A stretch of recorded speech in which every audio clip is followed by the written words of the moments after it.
매일 아침 책 읽기로 하루를 시작하는 행복 습관, 미라클 독서입니다. 오늘 함께 읽어볼 책은 삼박자 투자법, 슈퍼개미 이세무사의 성공을 부르는 밸런스 주식 투자, 이정윤 지음, 이레미디어에서 펴낸 책입니다. 저자의 말. 변화에 적응하고 꿈꾸는 사람만이 미래를 대비할 수 있다. 개정판을 준비하면서 당연히 초판을 꼼꼼히 확인하며 수정할 부분을 작성해 나가는 작업을 했습니다. 졸저인지라 부족한 부분도 많이 눈에 보였지만 최대한 수정을 자제하되 구체적인 사례로서 시간이나 종목이 나은 부분은 과감히 전면 수정하였습니다. 또한 부록 부분은 5% 공시 종목이었던 샘표 식품 분석을 제외하고는 새로운 내용으로 채웠습니다. 그 이유는 주식시장은 살아있는 유기체로서 생동감 있게 움직이기 때문입니다. 3년 전 상황에 맞게 든 사례가 현재에는 조선시대의 갓을 쓰고 있는 것처럼 오래된 느낌을 받았습니다. 최근의 종목들로 사례를 재구성하면 현재 주식 투자를 하는 독자들에게 제대로 많은 도움을 줄 수 있을 거라고 확신했기 때문입니다. 제가 주식시장에 20년 이상 참여하면서 살아남은 가장 큰 이유 중 하나는 변화에 적응하는 속도, 그리고 미래를 대비하는 판단력이라고 봅니다. IMF, 인터넷 혁명, 밀레니엄 파동, 미국 9.11 테러, 미국발 금융위기, 북미 정상회담, 최근 진행되고 있는 제4차 산업혁명과 코로나19로 인한 위기의 시대까지 주식시장의 변화에는 시대의 경제 상황, 기술 혁신, 심지어 바이러스 확산까지도 중요한 계기가 된다는 것을 알아야 합니다. 이러한 중요한 변화의 시기에 대응하고 미래를 준비하는 자세야말로 자본주의를 살아가고 주식 투자를 하는 우리에게 선택이 아닌 필수적인 덕목이라고 할 수 있습니다. 우리에게 4차 산업혁명으로 인한 기술 혁신이야말로 경제성장의 최고의 원동력이라는 경제학의 가르침을 다시 한번 되뇌게 합니다. 먼 나라 이야기인 줄 알았던 테슬라의 지속 성장으로 우리나라 산업의 지각 변동이 일어나 2차 전지 산업의 비약적인 성장이라는 결과가 나왔을 뿐 아니라 우리나라 투자자들의 미국 투자가 늘어나면서 급기야 테슬라 지분의 1%에 육박하여 한국 개미들이 테슬라 12주주가 되었다는 기사가 나오고 있는 현실입니다. 가치주보다는 성장주의 시대가 도래한 것이며 이러한 변화에 적응하고 미래에 대비하고 있어야 한다는 뜻입니다. 코로나19로 인하여 거래소 지수 35%, 코스닥 지수 40% 급락이 한 달 가까이 지속되면서 2020년 3월 19일에는 투매가 나오는 상황까지 갔습니다. 하지만 마지막 투매를 기점으로 과거의 경험을 바탕으로 급락장 이후 급등장이 온다는 학습 효과를 가지고 있는 스마트 머니들이 시장에 급속도로 진입했고 주식 투자 열풍이 이어지면서 동학개미 운동이라는 신조어가 등장하기도 했습니다. 다만 아쉬운 점은 진입 타이밍은 좋았지만 진입 종목이 좋지 않았다는 것이 여러 데이터로 알려지면서 초심자의 행운이 가득했을 법한 시기에 들어온 초보 투자자들이 앞으로 얼마나 어려움을 겪을지 걱정이 되기도 했습니다. 주식시장에 20년 이상 참여한 제가 느끼는 최근 시장의 변화는 이러합니다. 1. 시장 참여자와 예탁금의 증가, 한시적이긴 하지만 공매도 제한. 2. 미국 증시의 신고가 행진, 그 중심축에 있는 4차 산업혁명 관련 기술 성장주. 3. 성장주의 시대를 이끈 기술 혁신과 제로금리가 더 지속될 가능성. 4. 코로나로 인한 유동성이 코로나로 인한 실적 악화를 이기는 유동성 장세. 물론 이러한 변화 때문에 상승이 지속되었고 언젠가는 고점을 찍고 하락 장세가 기다리고 있을 겁니다. 그것이 언제인지는 알 수 없지만 공매도 재개, 기술 성장주의 거품, 금리 인상, 실적 하락 등의 악재가 부각되면서 말입니다. 코로나19 이후에 5월 위기설, 6월 위기설, 7월 위기설, 8월 위기설, 9월 위기설, 매달 위기설은 계속되고 있지만 시장은 계속 우상향 순항 중입니다. 여기서 주식 투자는 예측과 대응이라는 말을 떠올려 봅니다. 사실 외국인과 기관 투자 주체를 제외한 개인 투자자의 경우 예측보다 대응이 더 중요합니다. 투자 자금이 하루에 수조 원 이상인 펀드 매니저들의 경우 하루에 매수 매도를 할 수 없기 때문에 시장 예측에 근거하여 중장기 포지션을 구축할 수밖에 없습니다. 그래서 예측이 더 중요합니다. 반면 투자 자금이 적은 우리 개인 투자자들의 경우에는 논리적이고 합리적인 결정을 내리는 결단력만 가지고 있다면 시장 상황에 따라서 단기간에 매수 매도를 하면서 포지션 변경이 가능합니다. 이것은 예측보다 대응이 훨씬 더 중요하다는 뜻입니다. 따라서 요즘 강세장을 충분히 즐기고 하락 변곡의 조짐들이 나오는 시기가 오면 그때 보수적인 투자 전략을 세워 대응하는 것이 최근 장에 가장 적합한 투자 전략입니다. 초판이 출간된 지 3년이 지났습니다. 그 당시 책에 저의 꿈 3가지를 적었습니다. 작가로서의 꿈, 선생님으로서의 꿈, 사업가로서의 꿈입니다. 3년 동안 꿈을 위해서 열심히 살았습니다. 주변에서는 이제 쉬어도 되지 않아? 라고 말씀을 많이 합니다. 하지만 꿈이 있는 한 아직 쉬고 싶지 않습니다. 작가로서 삼박자 투자법의 후속편인 슈퍼개미의 왕초보 주식 수업을 출간했습니다. 선생님으로서 다수의 방송, 강연, 유튜브 등에서 주식 투자 교육 활동도 진행하였습니다. 사업가로서 밸런스 투자 아카데미와 밸런스 에셋 등을 설립하여 재테크 분야의 자격증과 지식, 경험을 쌓아온 것을 바탕으로 종합 재테크 컨설팅 분야에서 고객들을 부자로 만들기 위해 부단히 노력하고 있습니다. 저의 꿈은 계속 진행 중입니다. 여러분의 꿈도 계속 진행할 수 있기를 두 손 모아 기원하고 힘차게 응원합니다. 늘 꿈꾸는 성실한 이 세무사. 9장 투자기법 1. 삼박자 투자법. 삼박자 분석법이란? 맛있는 식당을 선정하는 기준은 여러 가지다. 맛은 당연히 있어야 하고 이왕이면 가격이 비싼 집보다는 싼 집, 서비스가 불친절한 집보다는 친절한 집이 맛집이 될 가능성이 높다. 맛, 가격, 서비스의 삼박자가 딱 맞아떨어질 때 진정한 맛집으로 평가받을 수 있다. 그렇다면 매력적인 매수 종목은 어때야 할까? 주식 투자의 본질이 모두가 사랑하는 미인주를 먼저 발굴해서 선침해하는 게임이라고 보았을 때 다른 투자자들이 어떤 기준으로 매수 종목을 선정하는지 알아야만 한다. 여러 가지 기준으로 종목을 분석하지만 통상적으로 투자자들은 가치, 가격, 그리고 정보에 의해 종목을 분석하고 매수 여부를 결정한다. 필자가 제안하는 삼박자 분석법은 가치, 가격, 정보, 3가지 측면에서 종목을 분석하여 삼박자가 딱 맞아떨어지는 최고의 종목을 찾는 방법이다.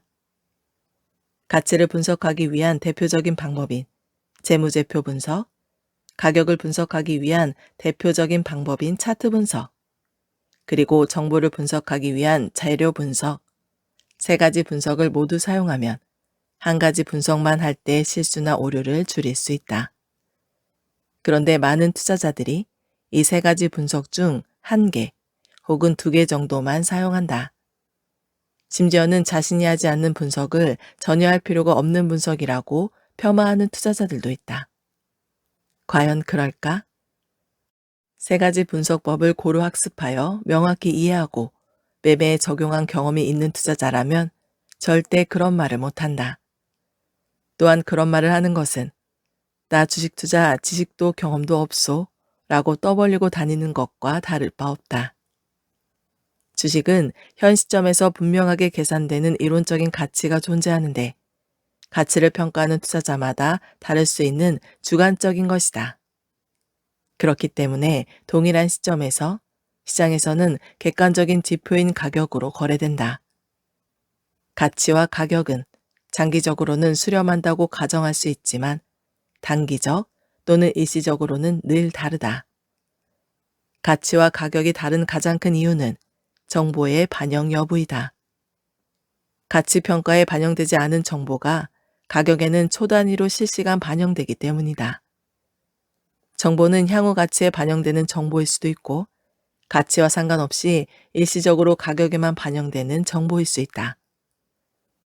이러한 주식 투자의 본질적인 측면에서 보았을 때 가치보다 저평가되어 낮은 가격에 거래되고 있는 종목을 정확히 분석하여 최고의 종목을 찾아내기 위해서는 재무제표 분석, 차트 분석, 재료 분석이 동시에 이루어지는 삼박자가 맞아야 한다.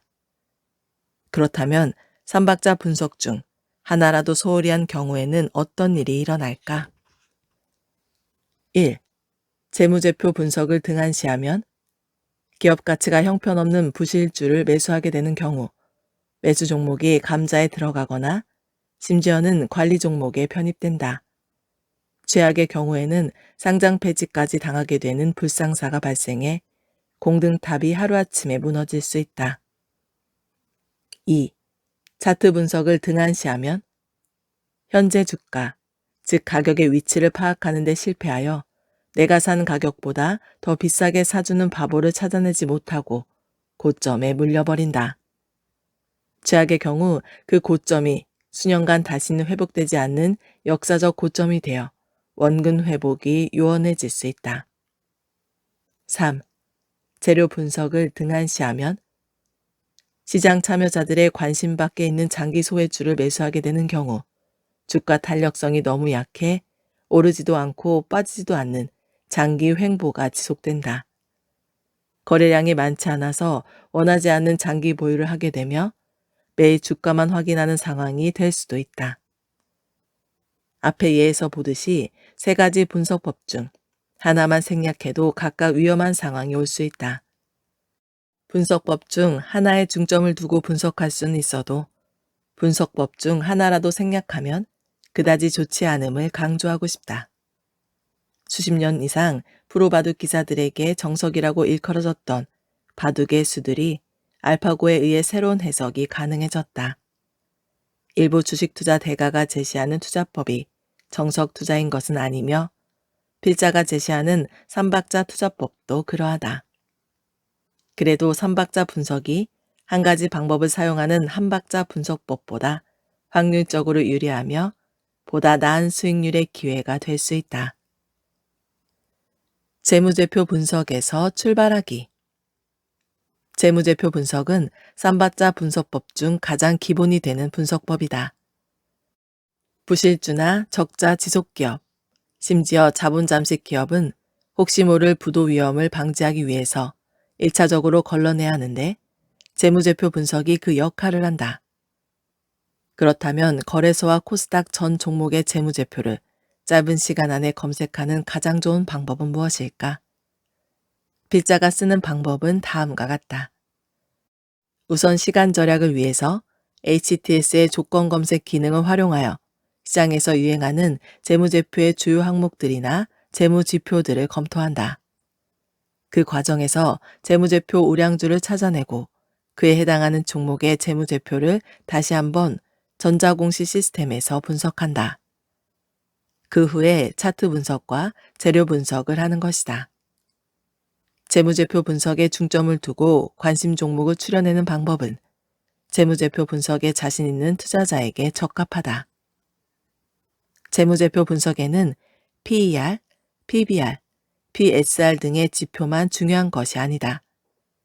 영업이익률 또는 단기 순이익 등의 수익성, 매출액 증가율 또는 이익 증가율 등의 성장성, 또는 부채 비율이나 유보율 등 안정성까지 여러 가지 조건들을 자유자재로 넣고 빼서 약 5에서 10 종목 정도를 추려내야 한다.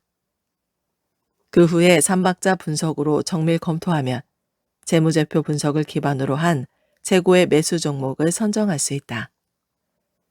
이 방법을 사용하기 위해서는 자유자재로 여러 조건들을 설정해야 하는데 그러려면 재무제표 각 항목과 각종 지표들에 대한 명확한 이해가 필요하다. 차트 분석에서 출발하기. 차트 분석은 가치보다 객관적인 지표인 가격이 현재 역사적으로 볼 때 어떤 위치에 있으며 추세 구간인지 비추세 구간인지 파악하여 매매 전략에 도움을 주는 분석법이다. 이 분석법은 현재 가격이 저평가 또는 고평가 수준인지를 파악할 수 있으며 추세 구간이라면 매수 후 보유 전략, 비추세 구간이라면 저점 매수, 고점 매도의 전략 등을 선택할 수 있게 한다. 그렇다면 거래소와 코스닥 전 종목의 차트를 빠르게 분석하는 방법은 무엇일까? 앞에서 언급한 조건 검색으로 최근 유행하고 있는 패턴이나 또는 자신이 선호하는 패턴을 추려나가는 투자자들이 많다. 실제 조건 검색을 통해 재무제표 분석에 중점을 둔 종목을 압축하는 방법이나 조건 검색을 통해서 차트 분석에 중점을 둔 종목을 압축하는 방법은 기술적으로 동일하다. 이 방법은 차트 분석에 중점을 두고 관심 종목을 추려내는 것이다. 그래서 차트 분석에 자신 있는 투자자에게 적합하다. 봉의 형태나 패턴, 그리고 이동평균선의 위치 등 여러 가지 조건을 자유롭게 넣을 실력이 된다면 이러한 과정을 통해 약 5에서 10종목 정도를 추려낼 수 있다. 그 후 3박자 분석으로 세밀하게 검토하며 차트 분석을 기반으로 한 최고의 매수 종목을 선정할 수 있다. 필자도 주식 투자를 처음 했던 20여 년 전부터 HTS 자동 돌려보기 기능을 이용해 전 종목을 매일 돌려보았었다. 3초 간격으로 2000종목을 모두 돌려보는 시간이 6000초, 즉 100분이 걸린다고 하자 매일 100분이면 전 종목의 차트를 다 돌려볼 수 있다. 이렇게 전 종목을 돌려보면서 한눈에 보았을 때 미인 차트를 5에서 10종목을 뽑아내어 3박자 분석을 해나가면 되는 것이다. 물론 여기에서 중요한 것은 어떤 종목이 미인 차트인지 뽑아낼 수 있는 눈이다. 필자 경험에 비추어 봤을 때 매일매일 차트를 돌려보면 차트를 보는 눈이 길러진다. 그림을 책으로 배우지 않고 그림을 보면서 배우고 음악을 책으로 배우지 않고 음악을 들으면서 배우듯이 차트 또한 책으로 배우기보다 차트를 보면서 배워야 하기 때문이다. 차트가 점과 선과 면으로 이루어진 그림이라는 측면에서 봤을 때 조건 검색 기능보다 자동 돌려보기 기능을 이용하는 것이 전체를 보면서 직관을 높일 수 있는 좋은 방법이라고 본다. 여기에 하루 100분이라는 시간적 한계를 극복하고 싶다면 자동 돌려보기 범위를 가능 시간에 따라 거래소나 코스닥 또는 업종별로 한정하여 이용할 수 있다. 보통 영화 한 편이 100분 내외임을 생각하면 주식 투자자라면 영화 감상 대신 차트 감상을 추천한다. 재료 분석에서 출발하기. 주관적인 가치와 객관적인 가격이 다르게 형성된 이유인 정보를 찾아내고 분석하는 것이 재료 분석이다. 즉, 재료 분석을 통해서 현재 가치 평가에 반영이 되지 않는 정보가 무엇인지, 그 정보가 향후 가치에 영향을 미치는 정보인지, 아니면 가치에는 영향을 미치지 않고 가격에만 영향을 미치는 정보인지 파악하는 것이다. 그렇다면 하루에 수없이 쏟아지는 정보들을 빠른 시간 안에 중요한 정보들만 추려내는 가장 좋은 방법은 무엇일까? 중요한 정보는 가격에 영향을 미치는 정보일 것이다. 그렇다고 수많은 정보들을 다 검색해서 그 중에 가격에 영향을 미치는 중요한 정보를 찾기에는 너무 많은 시간이 걸린다. 그러니 가격이 오른 종목들의 정보만 검색하는 것이 시간을 절약하는 가장 효율적인 재료 분석 방법이다. 투자자가 자신이 투입할 수 있는 시간을 고려하여 하루 중 상승률이 높은 10종목, 30종목 또는 50종목의 상승에 영향을 미친 정보들을 검색하자. 추가로 주가에 긍정적인 영향을 미칠 정보라고 판단된다면 그 종목의 재무제표 분석과 차트 분석을 통해 삼박자가 맞는 오늘의 최고 종목을 찾아낼 수 있다. 이 방법은 재료 분석에 중점을 두면서 관심 종목을 추려내는 방법으로 재료 분석에 자신 있는 투자자에게 적합한 방식이다. 상승 종목에 숨겨진 정보를 찾아내기 위해 인터넷으로 검색해 여러 경로의 정보를 수집하고 해석하는 능력이 있어야 한다. 여러 경로를 통해 수집된 정보를 분석하여 향후 주가에 추가적으로 긍정적인 영향을 미치는 정보의 종목을 삼박자 분석하는 것이다. 앞에서 설명한 상승 종목 재료 분석과 정확히 반대되는 이유로 하락 종목 재료 분석을 하는 방법도 있다. 하락률이 높은 종목들을 검색하여 주가 하락에 영향을 미친 재료가 일시적인 것이고 중장기적인 가치 평가에는 영향을 미치지 않을 재료라고 판단된다면 매수 관심 종목으로 설정할 수 있다. 단, 상승 종목의 재료 분석으로 설정한 매수 관심 종목은 단기 매매 종목으로 이용하고 하락 종목의 재료 분석으로 설정한 매수 관심 종목은 중장기 매매 종목으로 이용함을 기억하자. 결국 필요한 것은 지식과 경험이다. 앞에서 삼박자로 분석법을 이야기했지만 결국 필요한 것은 지식과 경험이다. 재무제표 분석을 위해 각각의 재무제표가 어떤 항목으로 구성되는지, 그 항목들이 어떤 의미가 있으며 그 항목들의 기업 가치에 어떤 영향을 미치는지 정확히 알고 있어야 한다. 또한 재무제표 항목 숫자들을 이용한 각종 재무 비율이나 재무지표 등을 직접 구하거나 해석할 수 있어야 한다. 그리고 전자공시 시스템 분기보고서나 연간 사업보고서 등에 나타나 있는 모든 항목을 읽고 해석할 수 있어야 진정한 가치 분석을 할 수 있는 지식이 있다고 할 수 있다. 차트 분석을 하려면 차트의 점과 선이 어떻게 작성되는지 이해해야 한다. 하루의 시가와 종가, 고가와 저가로 이루어진 봉의 형태가 어떻게 그려지며 여러 개의 봉이 패턴을 만들며 어떤 패턴이 어떤 의미가 있는지 알아야 한다. 주가와 거래량의 상관관계를 이해할 수 있어야 하며 단기 이동평균선과 장기 이동평균선의 위치가 무엇을 나타내는지 이해하고 해석할 수 있어야 한다.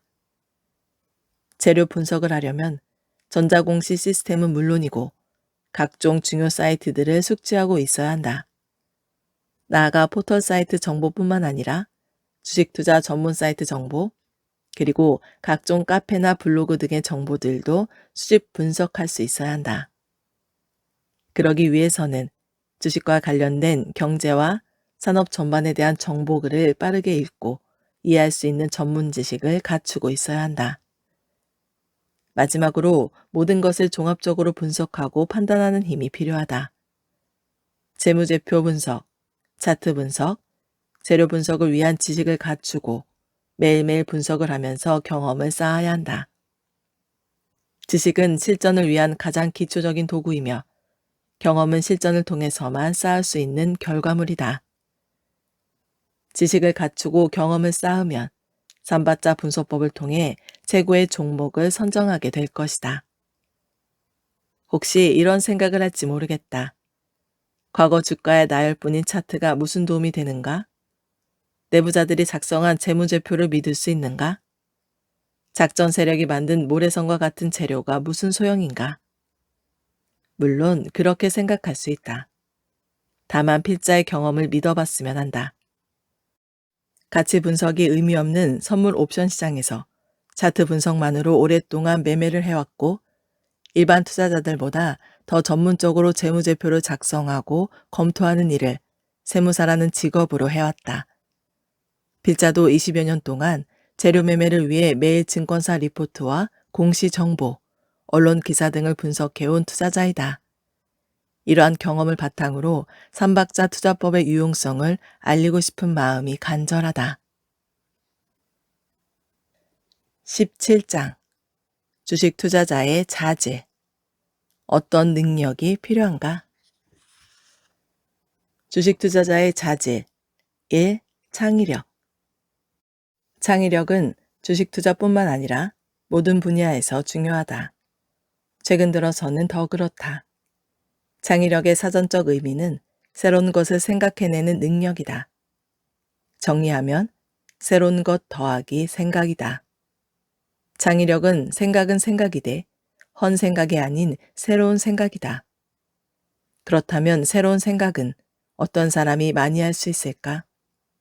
필자는 두 가지가 영향을 미친다고 생각한다. 바로 자유와 경험이다.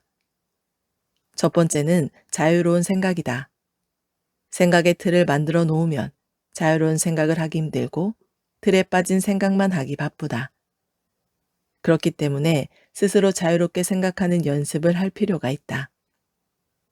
의도적으로라도 사물을 볼 때 한 방향이 아닌 다른 방향, 양방향으로 봐야 한다.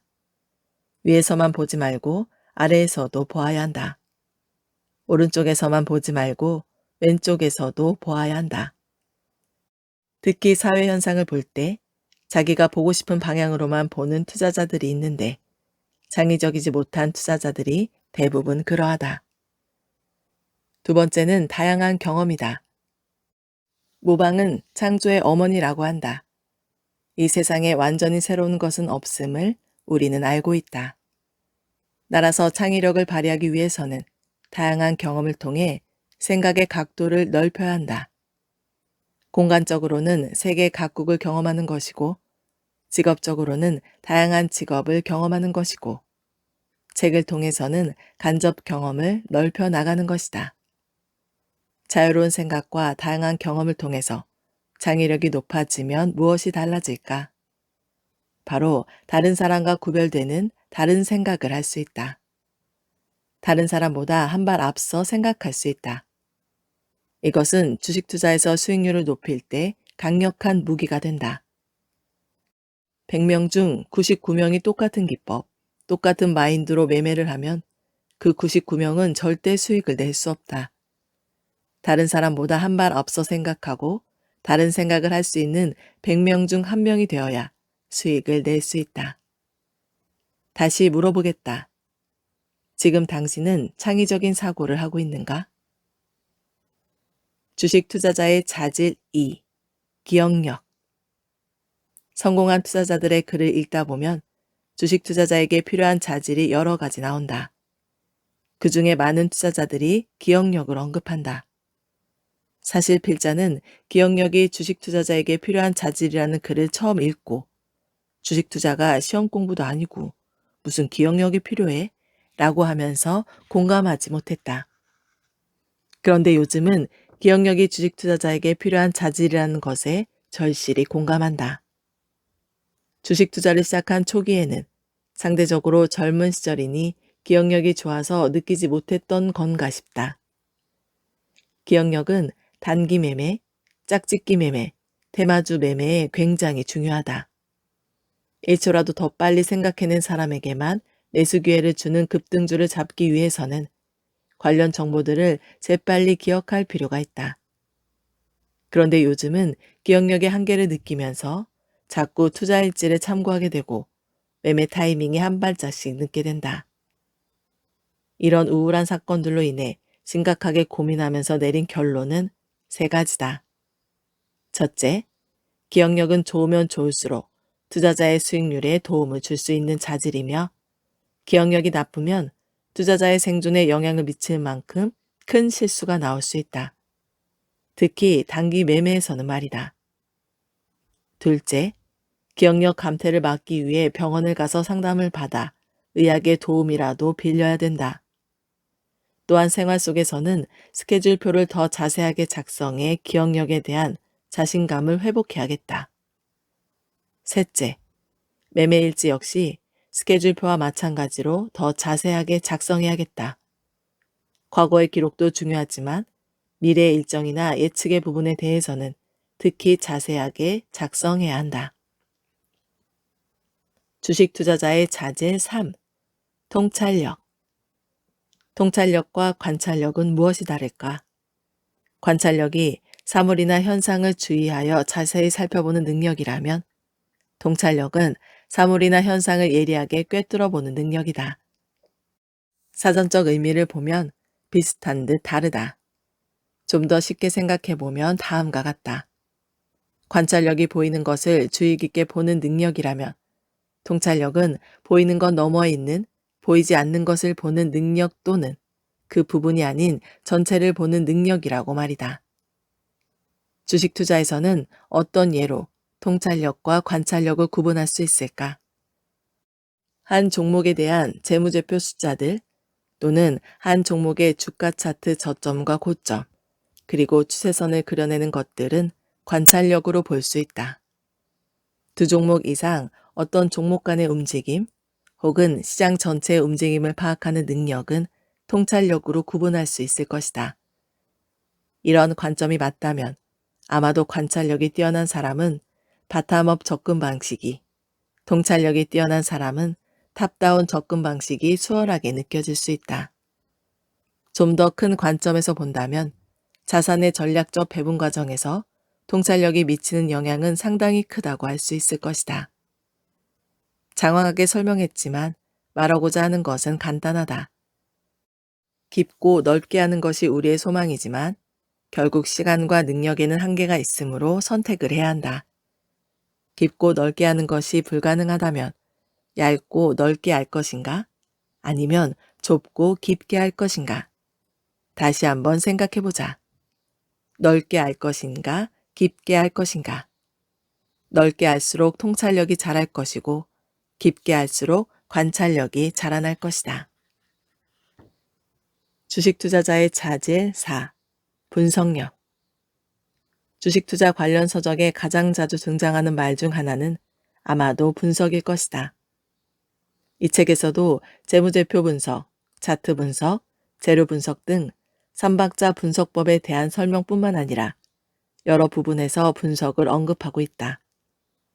분석의 사전적 의미는 얽혀있거나 복잡한 것을 풀어서 개별적인 요소나 성질로 나눈다는 뜻이다.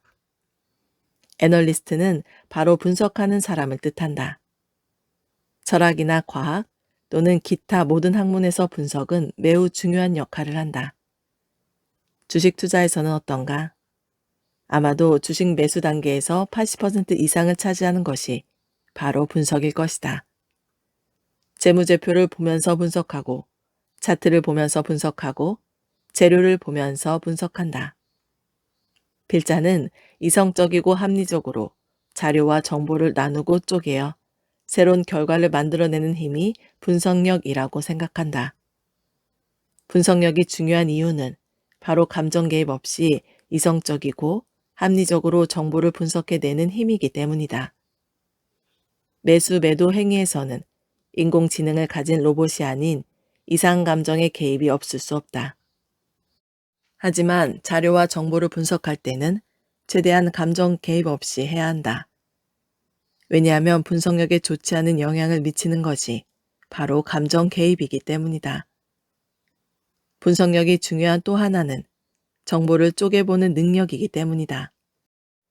분석이라는 단어의 한자를 살펴보면 나눌 분의 쪼개석이다. 나누고 쪼개본다는 것은 주식 투자에서 굉장히 중요한 개념이다.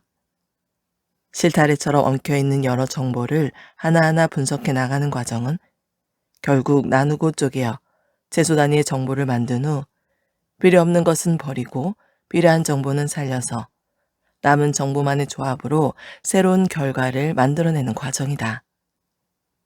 최근에 크게 이슈가 되는 분야인 빅데이터의 핵심은 빅데이터 분석가가 이리 쪼개보고 저리 나눠봐서 새로운 의미 있는 정보를 창출하는 것이다.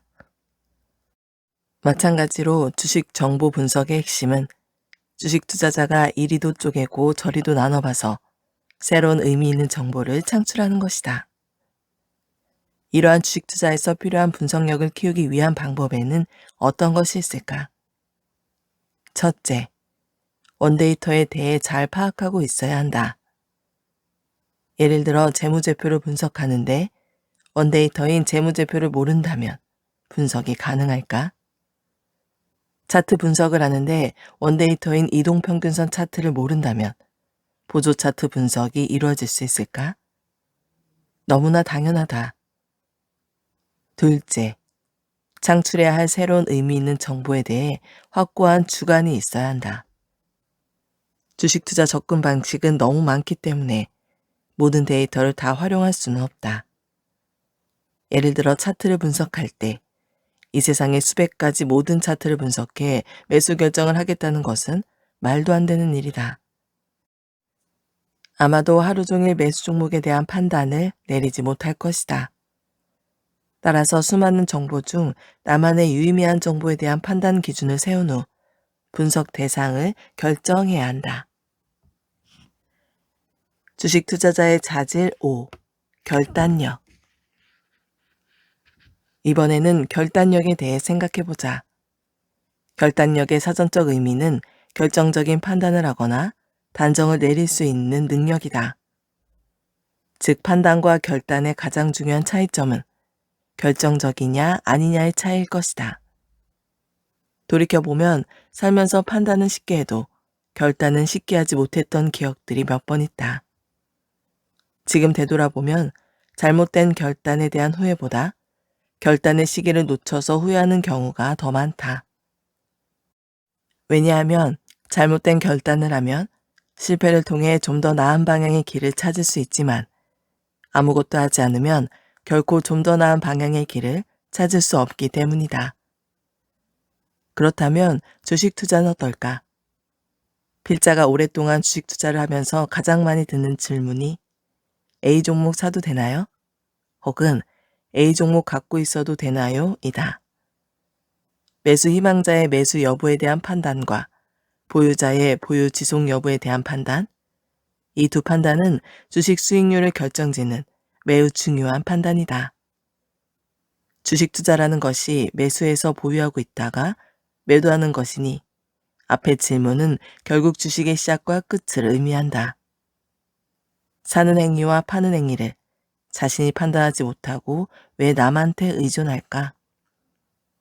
아마도 A라는 종목을 선정하는데 본인이 판단하고 결정하지 못했기 때문이다. 즉, A 종목 사도 되나요? 또는 A 종목 갖고 있어도 되나요?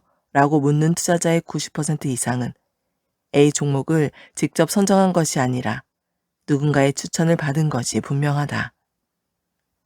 누군가의 추천을 받았으니 A 종목을 사야 할지 판단이 서지 않는 것이고 산 이후에는 갖고 있어야 할지 판단이 잘 서지 않는 것이다. 이러한 이유들 때문에 필자는 직접 연구하고 직접 판단하고 직접 매수하고 직접 매도하고 직접 책임지는 연습을 해야 한다고 기회가 될 때마다 주변 투자자에게 말하곤 한다. 이제 결단을 이야기해보자. 주식 투자 결정에서 판단을 넘어 결단의 수준이라고 한다면 투자 비중을 굉장히 크게 하는 경우다. 예를 들어 투자 원칙이 종목당 20% 미만 비중으로 5종목 정도의 투자 포트폴리오를 구성하는 것이라고 하자. 재료, 차트, 재무제표, 삼박자가 맞아떨어지면서 심장을 두근거리게 하는 종목이 갑자기 튀어나와 투자 비중을 더 높일까 고민을 하는 경우가 있다. 이때 자신만의 투자 원칙을 어긴다는 것은 굉장히 큰 결단이다. 그럼에도 불구하고 결단을 해서 좋은 결과가 나오는 경우도 분명히 있다. 분석 결과가 좋고 느낌이 온다면 가끔씩은 투자 원칙을 어겨가며 승부를 걸어야 할 때가 있을 것이다. 일대 결정을 내리고 행동을 취한다는 것은 결단력이라고 할 수 있는데 만약 결단력이 약한 투자자라면 뜸을 들이다가 좋은 투자 시기를 놓치기 쉽다. 그럼 결단력을 높이기 위해서는 어떻게 해야 할까? 필자의 경험상 자신에 대한 믿음이 가장 중요하다. 자신의 연구, 자신의 생각, 자신의 판단에 믿음이 있다면 결정을 내려야 할 순간에 결단할 수 있을 것이고 믿음이 없이 자꾸 흔들린다면 결정을 내려야 할 순간에 쉽게 결단할 수 없을 것이다. 그래서 필자는 주식 투자자라면 자존심이 어느 정도 있어야 한다고 본다. 자신을 사랑하고 자신을 믿고 자신을 존중하는 스스로의 믿음이 있어야 결정적인 순간에 결단할 수 있을 테니 말이다. 요즘도 가끔 스스로에게 물어보곤 한다. 주식 투자자의 자질 6. 자제력. 주식 투자에서 가장 극복해야 할 심리는 탐욕과 공포이다.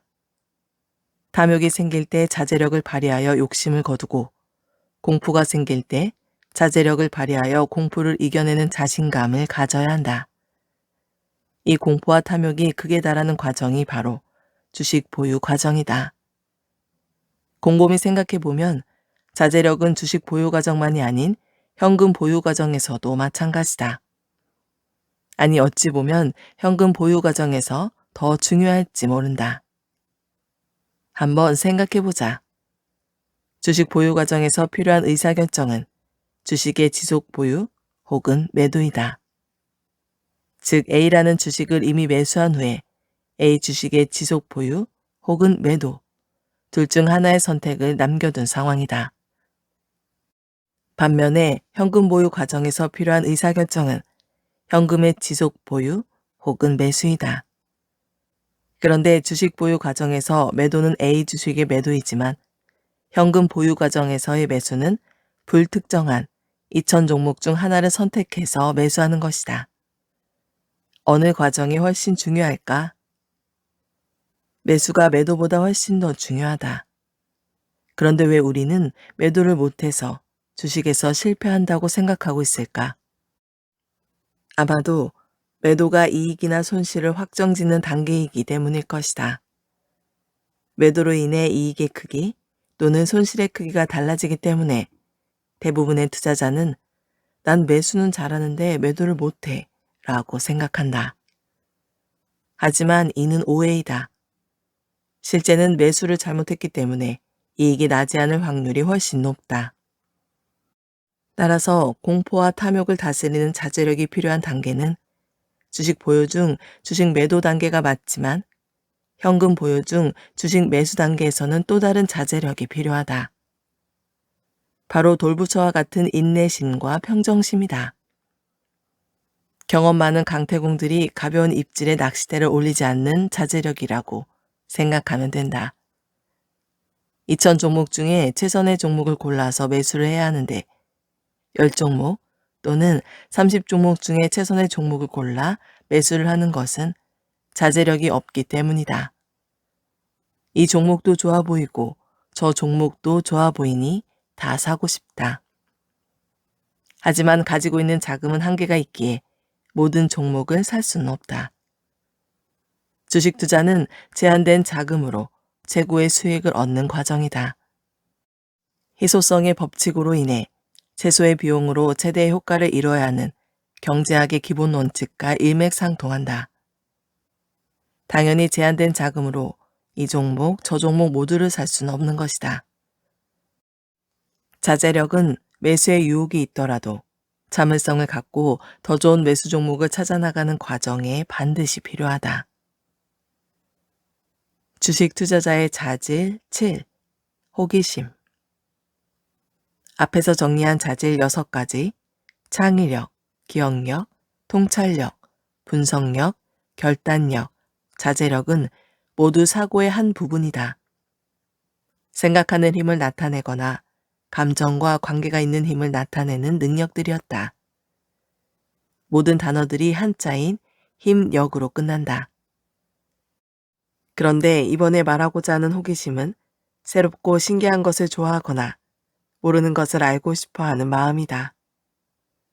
왜 호기심은 호기력이 아니고 호기심일까? 그것은 호기심은 능력이 아니라 개인적인 성향이기 때문이다.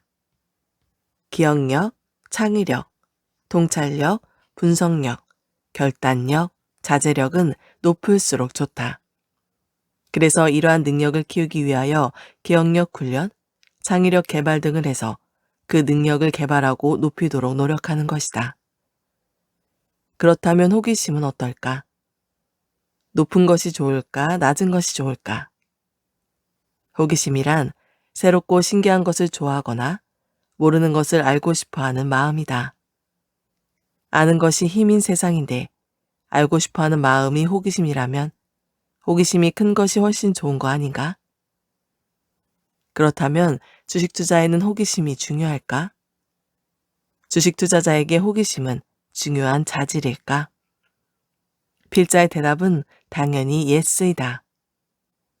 호기심이 낮은 성향의 주식 투자자는 스스로 정보를 찾는 것에 재미를 못 느낄 것이고, 호기심이 높은 성향의 주식 투자자는 스스로 정보를 찾으면서 직접 호기심 충족에 심한 만족감을 느낄 것이기 때문이다. 이는 생활 속 종목 발굴에서 더욱 빛을 발한다. 호기심이 많은 투자자는 남들이 하는 거, 보는 거, 쓰는 것을 궁금해한다.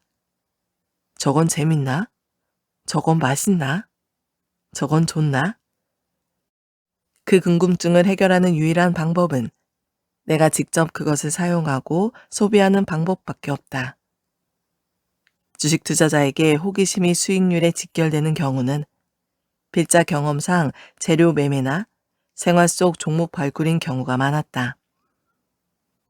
저 사람은 주식으로 어떻게 큰 돈을 벌었지? 나도 저 사람처럼 하면 큰 돈을 벌 수 있나? 라는 호기심에서 출발하여 주식 투자를 시작한다. 성공한 투자자들의 투자 전략과 투자 마인드를 호기심을 가지고 직접 경험 또는 간접 경험으로 배우고 익혀서 나 자신만의 투자 전략을 세운다. 그 투자 전략을 지켜나가는 투자 마인드를 정립한다면 성공한 투자자의 반열에 오를 것이라고 확신한다. 늘 떠올리고, 늘 궁금해하고, 늘 이유를 묻자. 도대체 왜? 주식 투자의 자질 8. 성실성. 성실성은 정성스럽고 진실한 품성을 뜻한다. 보통 생각하는 열심히 노력하면서 하루하루를 살아가는 행동적인 측면보다는 정신적인 측면을 강조한 단어라 생각한다. 노력과 성실의 차이점을 생각해보면 노력이 목적을 이루기 위하여 몸과 마음을 다하여 애를 쓴다는 점에서 조금 더 육체적인 노력과 결과의 비중을 둔 것이라고 할 수 있다. 반면에 성실성은 정신적인 진실과 과정의 비중을 둔 것이라고 이해하면 될 듯하다. 그러면 주식 투자자의 자질 중 마지막 8번째 자질로 성실성을 꼽은 이유는 무엇일까? 필자는 주식 투자를 대함에 정성스럽고 진실한 마음이 주식 투자 성공에 큰 영향을 미친다고 믿는다.